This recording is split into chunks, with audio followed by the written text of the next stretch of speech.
भिलनी महातपस्विनी शबरी जा को नाम, मतंग मुनि कह कर गए तो हे मिलेंगे राम।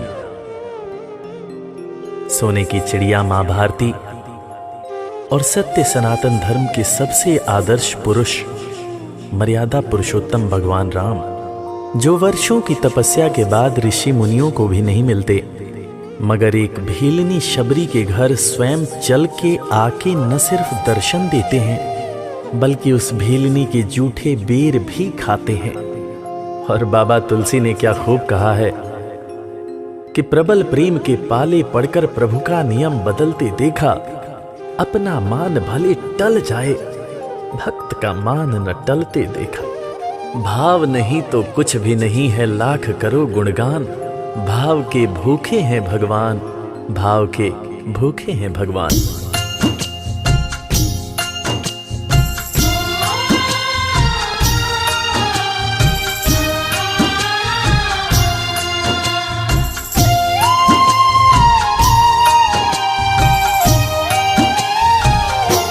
भाव के भूखे हैं भगवान, भाव के भूखे हैं भगवान, भाव के भूखे हैं भगवान, भाव के भूखे हैं भगवान। भाव नहीं तो कुछ भी नहीं है, भाव नहीं तो कुछ भी नहीं है, लाख करो गुणगान। भाव के भूखे हैं भगवान, भाव के भूखे हैं भगवान। भाव के भूखे हैं भगवान, भाव के भूखे हैं भगवान।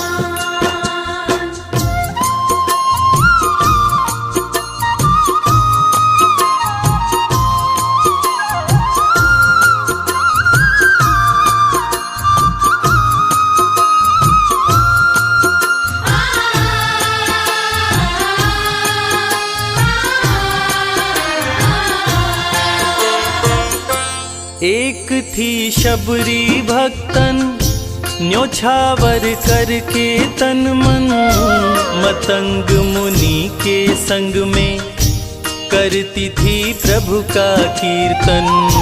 मतंग मुनि के संग में करती थी प्रभु का कीर्तन। बागों से चुन चुन लाती, प्रभु को फूल चढ़ाती, गंगा के पावन जल से रोज स्नान कराती। गंगा के पावन जल से रोज स्नान कराती। चरण धो के श्री राम का करती, चरण धो के श्री राम का करती, चरणामृत का पान। भाव के भूखे हैं भगवान, भाव के भूखे हैं भगवान। भाव के भूखे हैं भगवान, भाव के भूखे हैं भगवान।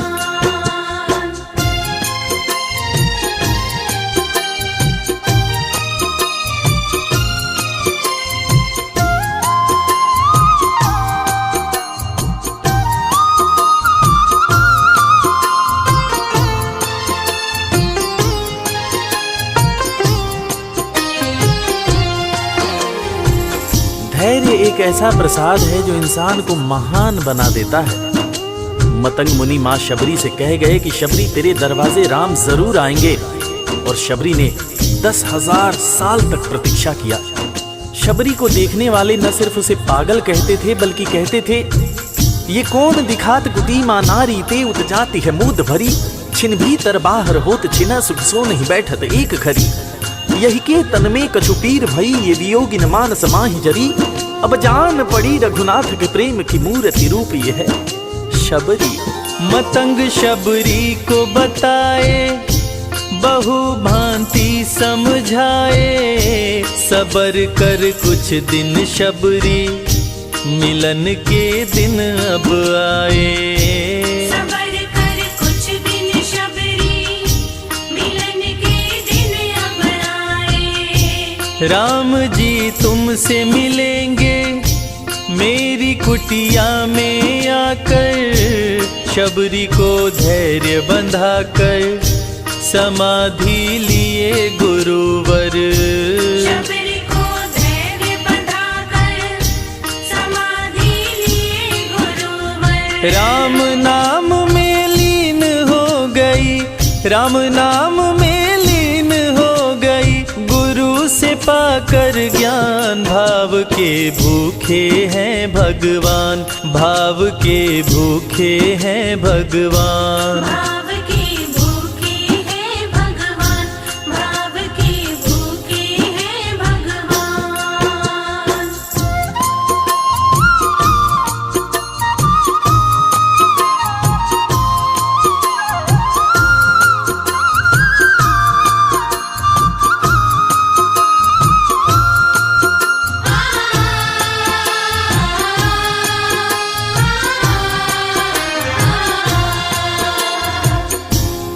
मां शबरी के गुरु महामुनि मतंग जब अपने नश्वर शरीर का त्याग कर रहे थे, तब मां शबरी ने उनसे पूछा, हे गुरुवर, मुझे मेरे राम कहाँ मिलेंगे? इस पर महामुनि मतंग ने शबरी को जवाब दिया कि शबरी, अरे दुनिया राम को ढूंढती है, मगर तू तो ऐसी खुशनसीब है कि तेरे दरवाजे राम स्वयं चलकर आएंगे। मां शबरी को अपने गुरु की बातों पर अटूट विश्वास हो गया।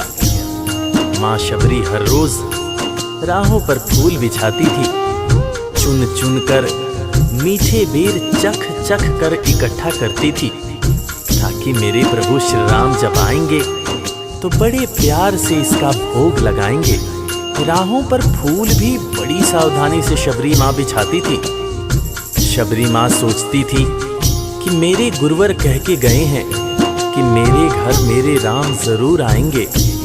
शबरी माँ राहों पर दूर दूर तक फूल बिछाती कि प्रभु श्री राम के पैर में कहीं कोई कांटा न चुभ जाए। राह पे फूल बिछाती, वो मीठे बेर को लाती, मेरे प्रभु राम आएंगे, नैनों में सपने सजाती।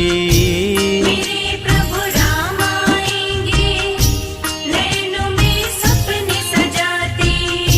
राम से प्रीत लगा के वो निश दिन राम पुकारे, उमरिया बीती जाए रे कि अखियां पंथ निहारे। उमरिया बीती जाए रे कि अखियां पंथ निहारे। जर्जर हो गई काया फिर भी, जर्जर हो गई काया फिर भी, बसे राम में प्राण। भाव के भूखे हैं भगवान, भाव के भूखे हैं भगवान। भाव के भूखे हैं भगवान, भाव के भूखे हैं भगवान।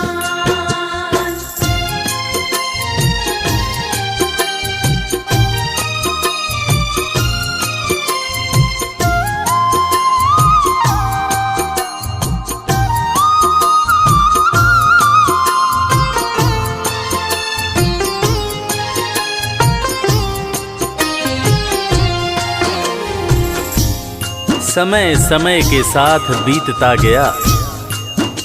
मां शबरी अब बूढ़ी हो गई। मां शबरी की उम्र जैसे जैसे बढ़ती गई, प्रभु श्री राम के प्रति उसका प्यार और भी ज्यादा गहरा होता गया। मां शबरी जो इस जन्म में तो भीलनी हुई थी, मगर अपने पूर्व जन्म में वो एक बहुत बड़े राजा की रानी थी। प्रयागराज, जहां पर कुंभ का मेला लगता है, एक बार वो अपने राजा के साथ उसी कुंभ के मेले को देखने पहुंची। अपने पूर्व जन्म में भी मां शबरी को प्रभु श्री राम से उतना ही ज्यादा प्यार था। उस वक्त रानी ने अपने पति से ये इच्छा जताई कि मैं बाहर जाकर संत महात्माओं के साथ भजन कीर्तन करूंगी, जिस पर उसके राजापति ने ये कहकर मना कर दिया कि एक महारानी को इस तरह के छोटे लोगों के साथ बैठना शोभा नहीं देता। ये बात महारानी के हृदय में चुभ गई।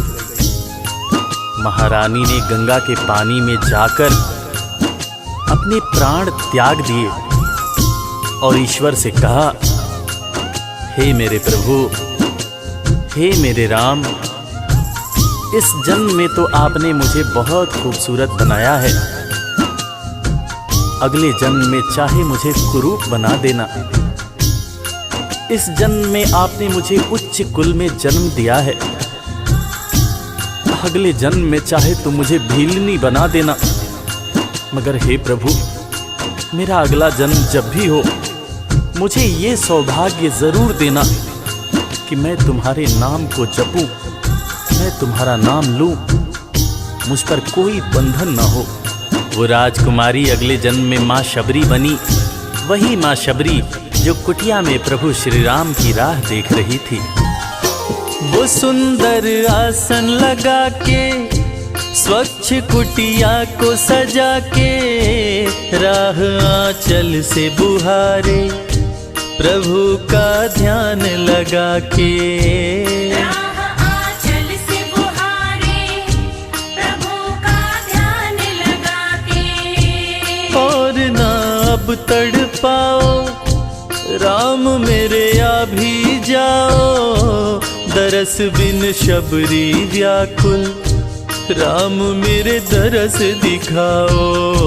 दर्श बिन शबरी व्याकुल, राम मेरे दर्श दिखाओ। दरस की आस लगी मेरे प्रभु जी, दरस की आस लगी मेरे प्रभु जी, पूर्ण करो अरमान। भाव के भूखे हैं भगवान, भाव के भूखे हैं भगवान। भाव के भूखे हैं भगवान, भाव के भूखे हैं भगवान।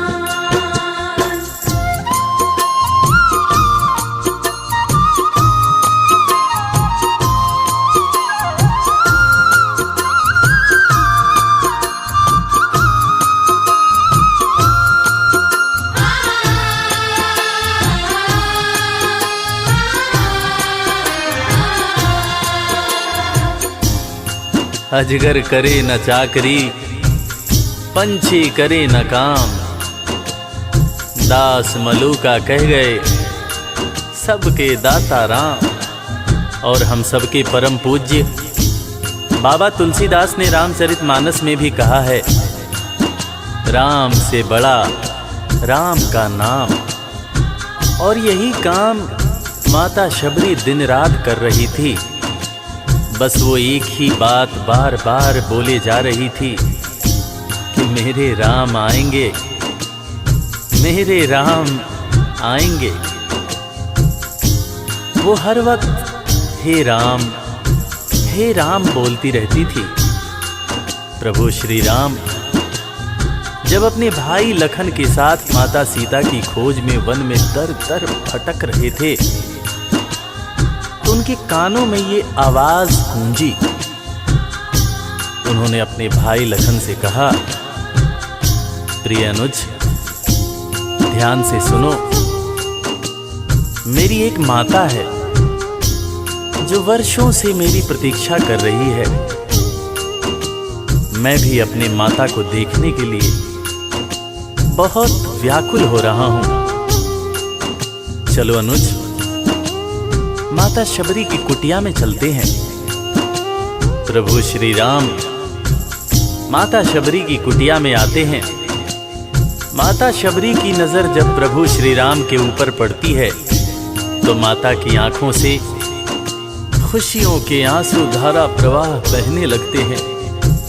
माता शबरी रो रो के कहने लगती है, मेरे राम आप आ गए, मेरे राम आप आ गए। आंसू भरी आंखों से मां शबरी प्रभु श्री राम और वीर लखन को देखे जा रही थी। दोनों हाथों को जोड़कर दौड़े दौड़े माँ शबरी ने प्रभु श्री राम के पैर पकड़ लिए और कहने लगी, मेरे राम, मैं तो 2 जन्मों से आपकी प्रतीक्षा कर रही थी। लोग मुझे पागल बुला रहे थे। मेरे गुरुदेव ने मुझसे कहा था कि शबरी, राम लक्ष्मण के साथ एक दिन तेरी कुटिया में जरूर आएंगे, जरूर आएंगे। राम संग लखन को आते, देखी प्रभु को मुस्काते, प्रभु के पास में आई, कुटिया से दौड़ लगाते। प्रभु के पास में आई, कुटिया से दौड़ लगाते। राम से मिलन हुआ जब, तो शबरी सुध बुध खो गई, प्रभु के पाँव पकड़ के भाव में विह्वल हो गई। प्रभु के पाँव पकड़ के भाव में विह्वल हो गई। खुशी के आंसुओं से पग धोए, खुशी के आंसुओं से पग धोए, भक्त न शबरी समान, भाव के भूखे हैं भगवान, भाव के भूखे हैं भगवान। भाव के भूखे हैं भगवान, भाव के भूखे हैं भगवान।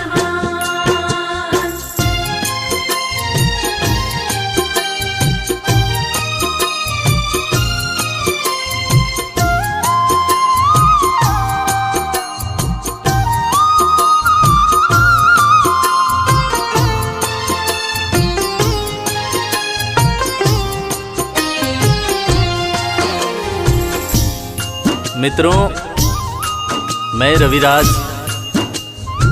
आप सबको आज एक बात बताना चाहूँगा। वो बात जो मुझे मेरे गुरुदेव फरीद हसन खान साहब ने बताई है। और वो बात ये है कि ईश्वर को हमारी ज़रूरत नहीं है, हमें ईश्वर की ज़रूरत है। ईश्वर हमारे बिना भी पूर्ण है, मगर हम ईश्वर के बिना हमेशा ही अपूर्ण हैं। हम पैदा तो इंसान के रूप में होते हैं, मगर अंत में हमें उसी परमात्मा के पास जाना होता है। इसलिए हमें जीवन में हर वो कार्य करना चाहिए जो ईश्वर को पसंद हो। और ईश्वर को सिर्फ यही पसंद है कि हम नेक दिल बने, दयालु बने और सदैव ही अच्छाई के मार्ग पर चलें, चाहे कितनी भी कठिनाई क्यों न हो। और हमेशा अपने परमात्मा को याद करते रहें, चाहे ईश्वर के रूप में, चाहे अल्लाह के रूप में, गुरु नानक देव जी के रूप में, चाहे ईसा मसीह के रूप में। जो भी इंसान ईश्वर को याद रखता है, वो कभी जीवन में किसी का बुरा नहीं कर सकता। बुरा करना तो दूर की बात है, वो किसी का बुरा सोच भी नहीं सकता है। उसका मन हमेशा साफ और शांत रहता है। मन हो गर निर्मल संजय, प्रभु जी दौड़े आते, प्रसाद की बात करें क्या, वो झूठे बेर भी खाते। प्रसाद की बात करें क्या, वो झूठे बेर भी खाते। बात है सच्ची लेकिन हम सब, बात है सच्ची लेकिन हम सब इससे हैं अनजान। भाव के भूखे हैं भगवान, भाव के भूखे हैं भगवान। भाव के भूखे हैं भगवान, भाव के भूखे हैं भगवान।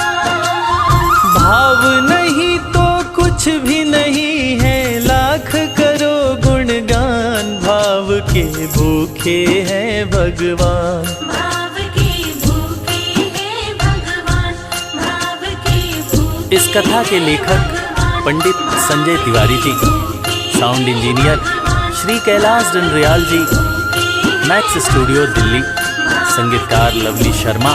मैं आपका अपना रविराज और वीर म्यूजिक परिवार की तरफ से आप सभी को कोटि कोटि प्रणाम करता हूँ। किसी भी त्रुटि के लिए हम क्षमा प्रार्थी हैं। बोला भक्त और भगवान की